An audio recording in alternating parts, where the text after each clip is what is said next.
Saldo a todos os filhos e filhas de Deus, com a paz do Senhor Jesus. Essa paz maravilhosa que só Jesus tem para nos dar, né? Esse Deus maravilhoso, Rei dos Reis, Senhor dos Senhores, para a honra e glória do nosso Deus. Vou ler aqui em Hebreus, capítulo 1, no Novo Testamento. Hebreus, capítulo 1, a revelação de Deus. Havendo Deus outrora falado muitas vezes e de muitas maneiras aos pais, pelos profetas, nestes últimos dias nos falou pelo Filho, a quem constituiu herdeiro de todas as coisas, pelo qual também fez o universo. Ele, que é o resplendor da glória e a expressão exata do seu ser, sustentando todas as coisas pela palavra do seu poder. Depois de ter feito a purificação dos pecados, assentou-se à direita da majestade nas alturas, tendo se tornado tão superior aos anjos, quanto herdou o mais excelente nome do que eles, para a honra e glória do nosso Deus. Em Isaías, capítulo 59, Isaías, capítulo 54, e o versículo 9. O pacto de sua paz. Porque isto é para mim como as águas de Noé. Pois jurei que as águas de Noé não mais inundaria a terra. Assim jurei que não mais miraria contra ti, nem te repreenderia, porque os montes se retirarão e os rocheiros serão removidos, mas a minha misericórdia não se apartará de ti, e a aliança da minha paz não será removida. Diz o Senhor, que se compadece de ti. Isaías, capítulo 54, e o versículo 9. Deus, Ele chama todos nós, filhos e filhas de Deus, para a paz do Senhor Jesus, para uma paz verdadeira com Ele, porque Ele é um Deus que nos dá a verdadeira paz em todos os momentos da nossa vida. Você se lembra qual foi a primeira e última vez que apareceu um arco-íris? Foi depois do dilúvio. O sol brilhava lá no fundo e a chuva fina despendia-se da terra, vencida pela força de um novo dia. A natureza criou as condições propícias para o fenômeno do prisma e pintou um quadro de impressionante beleza. Deus estava anunciando ao mundo que este nunca mais seria destruído com água. A Escritura Sagrada, essa palavra de Deus, Deus chama o arco-íris, o pacto da minha paz, e promete que não se iraria jamais com nenhum dos filhos deles, porque Ele ama todos de maneira poderosa. É reconfortante saber que na visão do trono de Deus, o arco-íris, que é o pacto de sua paz, está presente com muito destaque seu caráter, sua santidade, a obediência fiel aos princípios de sua lei eterna, simbolizados no sol de sua justiça, brilham com força e poder, mas a chuva fina de suas lágrimas que simbolizam seu amor, sua misericórdia e a infinita paciência com que aguarda o ser humano se arrepender de todos os pecados e receber a sua graça divina de maneira tão harmoniosa que dão origem não só a um mais ou a dois dos espetáculos naturais mais belos do universo. Porém, a mensagem mais maravilhosa é a de que Deus ama toda a humanidade e fará tudo para salvá-la, porque Ele é Deus e Ele ama a todos de maneira poderosa e não quer que nenhum dos seus filhos se percam, como está escrito no Evangelho de João, capítulo 3 e o versículo 16. Porque Deus amou o mundo de tal maneira que deu seu Filho unigênito para que todo aquele que nele crê não pereça, mas que tenham a vida eterna. Não se vendem 2 pardais por uma moedinha. Contudo, nenhum deles cai no chão sem o consentimento do Pai de todos nós, para a honra e glória de Deus. Está escrito em Mateus capítulo 10 e o versículo 21. O grande mestre colocava seus ouvintes em contato com a natureza, a fim de ouvirem a voz que fala em todas as coisas criadas.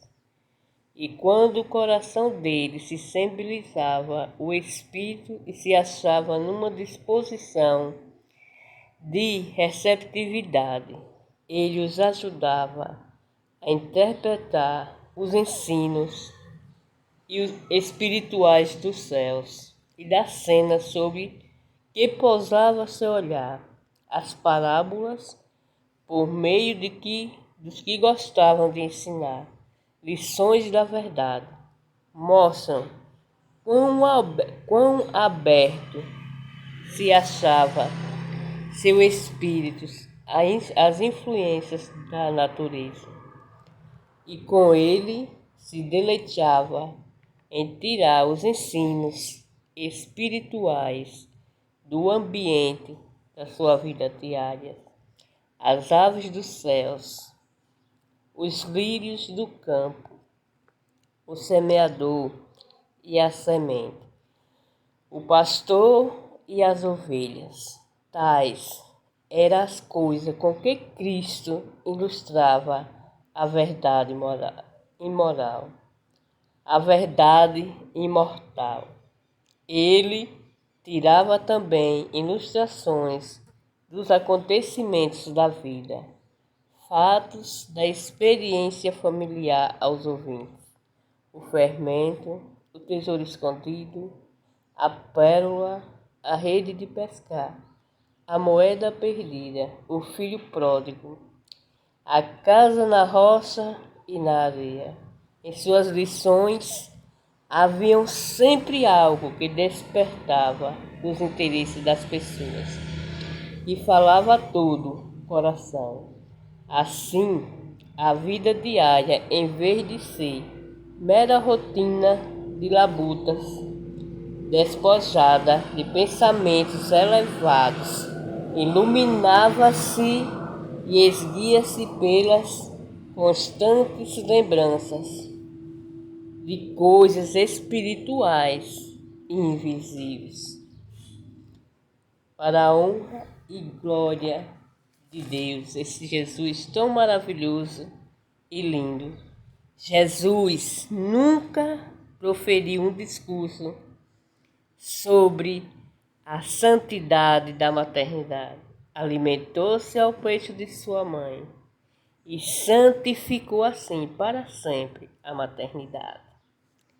Não argumentou sobre o desenvolvimento da vida e do caráter. Cresceu em estatura e sabedoria diante de Deus e dos homens. Não discutiu sobre o mistério da tentação humana. Enfrentou-a depois de 40 dias no deserto. Retornou vitorioso, no poder do Espírito Santo, em jejum e oração por todos nós. Você não achará um discurso seu acerca da dignidade do trabalho, mas se você ler a Bíblia, descobrirá que ele trabalhou na oficina do carpinteiro, consagrando assim para sempre a dignidade do trabalho. Leia toda a sua biografia nos 4 evangelhos e pense: Mateus, Marcos, Lucas e João. Tentou ele alguma vez provar a existência de Deus? Não, ele trouxe o Pai consigo. Ele viveu em comunhão e dependência de Deus. Ele ensinou com seu exemplo que o maior argumento em favor de toda a humanidade somos nós, os próprios filhos deles e filhas. Porque Ele é Deus. Ele é o Rei dos Reis, um Deus maravilhoso, e conhece toda a sua vida e sabe toda a sua história, suas angústias, a dor na alma. Ele saiu para a honra e glória do nosso Deus e ressuscitou dos mortos. Ele não discutiu, nem fez discurso inflamado sobre o direito das crianças. Colocou-as em seu colo e os abençoou e disse: deixe vir a mim as crianças, porque dos tais é o reino dos céus. Não escreveu volume sobre resposta de Deus às orações humanas. Passou algumas vezes a noite inteira em oração e na manhã seguinte o poder de seu Pai foi capaz de devolver a vida aos mortos. Você o vê descrevendo de maneira admirável as belezas da amizade e a necessidade de simpatia que os homens devem ter uns com os outros. Em amor, vivendo em paz e amando a todos, como Ele amou. Esse é o desejo de Jesus. Que a paz reine em nossos corações e que o grande amor de Deus permita que devemos amar de todo o coração, cada vez mais, todos os filhos e filhas de Deus, até os confins da terra, e se compadecer de cada irmão e de cada irmã, e estender as mãos, porque Jesus, Ele está sempre de braços abertos para nos receber.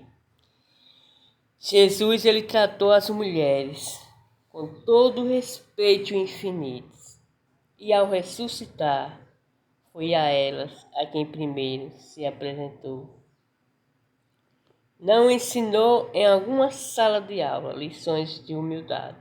Cingiu-se com uma toalha e lavou os pés de seus discípulos. A humildade em Jesus é que transforma a vida do ser humano para a honra e glória do nosso Deus. E nos dias atuais, esse Deus maravilhoso, esse mesmo Jesus, deseja que a paz reine na vida de todos nós, porque precisamos cada dia mais de paz. Paz para os que estão perto, para os que estão longe, para a honra e glória do nosso Deus. E você, Ele conhece toda a sua luta, toda a sua vida.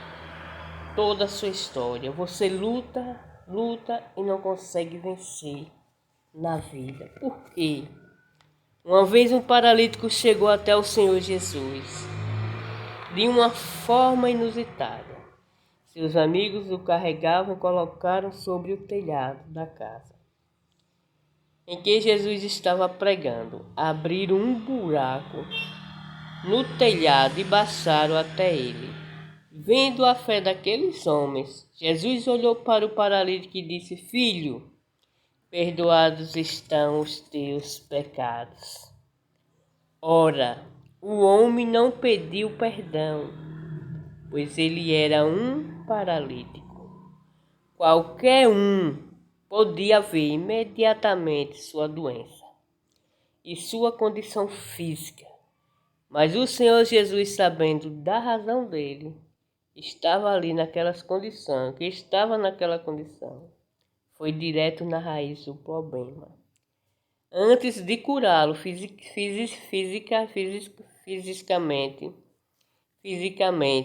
ele o curou espiritualmente, para a honra e glória de Deus, porque todos precisamos desta cura da alma, né? Ele diz: perdoados estão os seus pecados, para a honra e glória de Deus, né? Porque Jesus conhecia toda a vida dele. E ele nos conhece, né? E os que estavam ao redor dele diz: quem é este para perdoar os pecados? E Jesus, conhecendo os seus corações, disse: qual é mais fácil dizer ao paralítico: perdoados estão os seus pecados? Ou dizer ao paralítico: levanta-te, toma a tua cama e anda, para a honra e glória do nosso Deus, né?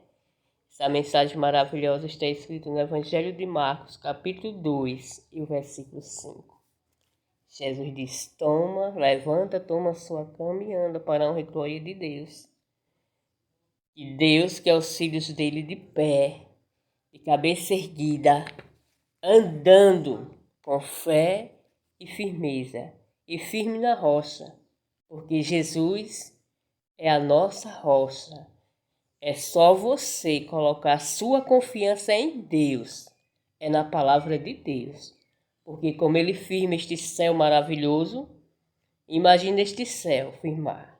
Você imaginaria só um pouquinho, ficar de mãos levantadas para sustentar as suas mãos, qual o tempo que conseguiria? Imagine Deus sustentando o céu pelas mãos, obra das mãos deles, como está escrito no Salmo, capítulo 19, que os céus declaram a glória de Deus e o firmamento anuncia as obras das suas mãos. E Ele é quem nos dá o ar que respiramos. Esse ar em todos os momentos da nossa vida. Como é maravilhoso acordarmos e respirando e olhando essa natureza tão maravilhosa em todo o universo, até os confins da terra, que Jesus criou e fez para todos os filhos e filhas de Deus. Que o grande amor de Deus, a comunhão e a consolação do Espírito Santo de Deus abençoe a todos os filhos e filhas de Deus. Amém.